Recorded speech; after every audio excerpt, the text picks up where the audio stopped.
So we drew against Barcelona away from home in the Copa del Rey. And personally, I think it's an excellent result for us. Um, let's be honest, right? Let's just be honest. We're always going to concede with the way Barcelona plays, with the big chance, with the amount of big chances they create per game, with the players they have up top, Rafinha, Lewandowski, Lamine Yamal. Like, we're always going to concede. What I didn't see coming is us conceding 4 goals. I mean, conceding 4 goals is crazy. Like, this reminds me of like the Benfica game where we conceded 4, and now I think it was even 4-0 or so. But then I didn't think we'll concede 4 goals. I actually thought like we would try our best to minimize the damage till the next half where we'll go all out, because usually that is what Simeone does in these two-legged ties. He will try and like at least get out with maybe a 1 goal difference or something. Then the next game at home, he'll go all out and crush the team. But then this game, it started off well. We went 2 goals up.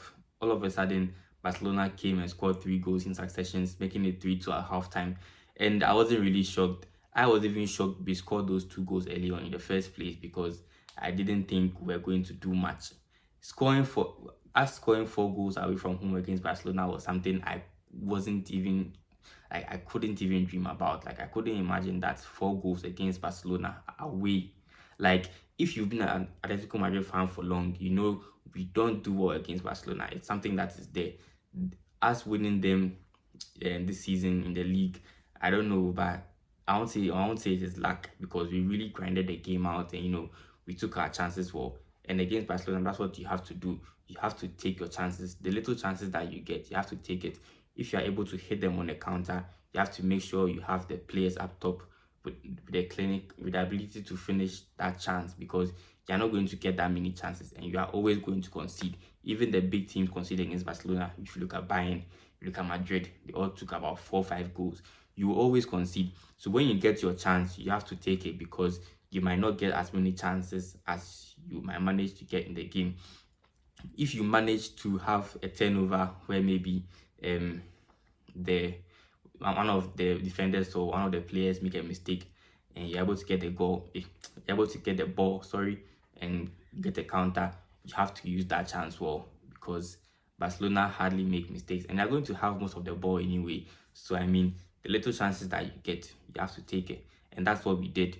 We took our chances in the first half, but then I don't know what's going on at the back. The set pieces just crashed us, and I'm going to say this. I don't know what Simeone was thinking playing Galan and Langley together, like at the left. I don't know what he was thinking, honestly. I would have thought maybe he would play Ronaldo and Langley, so that Ronaldo will complement Langley, or maybe he will play Lenormand and Galan or something, because Langley and Galan is like just a terrible like matchup. It's a terrible combination. Come on, like those two are just terrible at defending, and you are playing them together at the left hand side against Lamine Yamal. He was always going to destroy them. And I'm going to be fair and say that even with Ronaldo there, he was still going to destroy Ronaldo. But I feel like Ronaldo would have done better from the start than Galan. Galan was just used, and I think it was pretty embarrassing for him. That's why they took him off at halftime. And the game was pretty interesting. I'm really happy we took our chances in the second half. Those 2 goals that we scored later on in the game, I think they were very crucial for us, because had we gone into the second leg with the 4-2, there was no way we were going to make up for it, because as I said, Barcelona will always score. So you have to try and outscore them. And that is an issue for us if we are going to be, sitting back and all. It's going to be an issue for us trying to outscore Barcelona. Like, let's just be real. I'm not really um I'm not really against Musso playing, like, I mean, sure, I would prefer Oblak playing, but I mean, Musso wasn't so bad. Like, you guys are not understanding. There's not much you can do against Barcelona. Even Courtois couldn't do much against Barcelona. Like, there is not much you can do against them. But I think Musso did pretty well, at least some of the chances that Ferran Torres missed. I mean, he could have let them enter or something, but he wasn't 100% trash. He tried his best, and I think we should give him like his credits, because he hasn't played, he hasn't been having game time. So I mean, when he he got the game time. At least he did pretty well, considering the fact that his first game in a while is against Barcelona away from home. Like, I think it's pretty fair, it's pretty decent.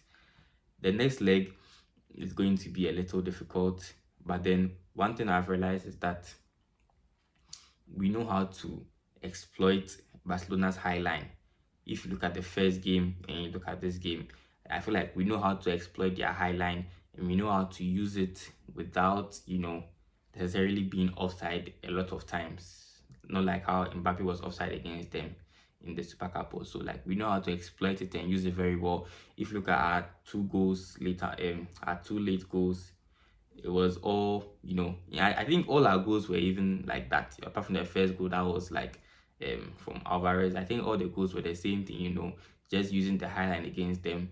I think we know how to get past that, but the problem is, how many chances are we going to get like that? You get what I'm saying? Like, we're not going to get so many chances where we'll be able to use their high line against them.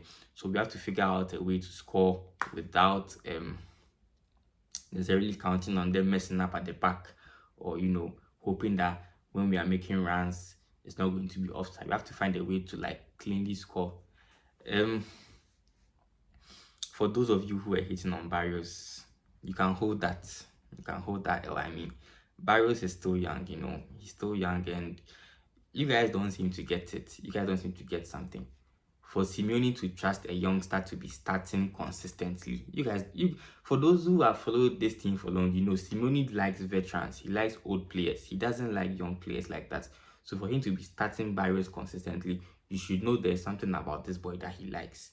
He's still learning. So I mean, he has time to make up for his mistakes and all. But then the hate he was getting was unnecessary. I mean, he's a kid. I mean, come on. Why would you be hating on a kid who's just trying to do his best for your team? It doesn't make sense to me. But then he had a pretty decent game. Gallagher playing where Lino was playing, where Lino should have played. I don't know what Simeone was thinking with that.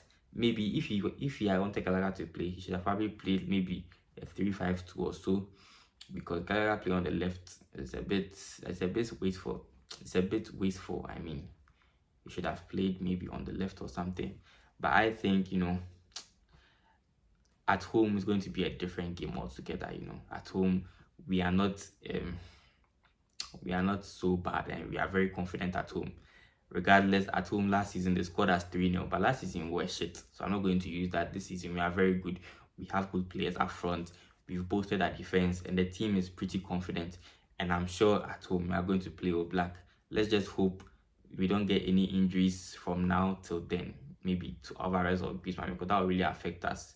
But then at home we are confident. We play confidently, and I know we are going to do something. So let's just see how it goes.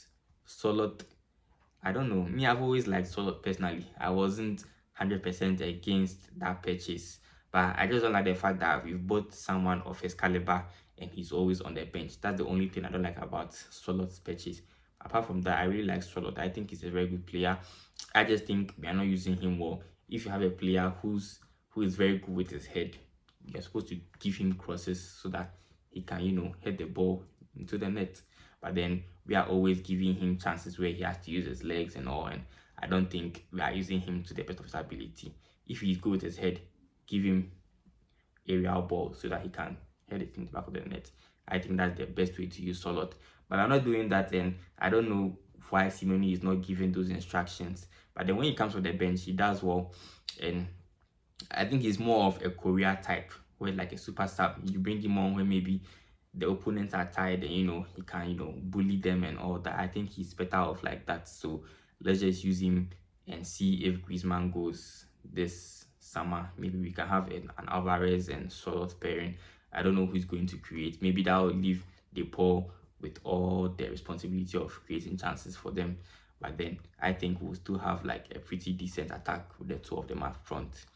So let's see what happens. I'll probably make a video on the Bilbao game we have this weekend, so you guys should stay tuned. Don't forget to like, subscribe. I'll see you in the next one.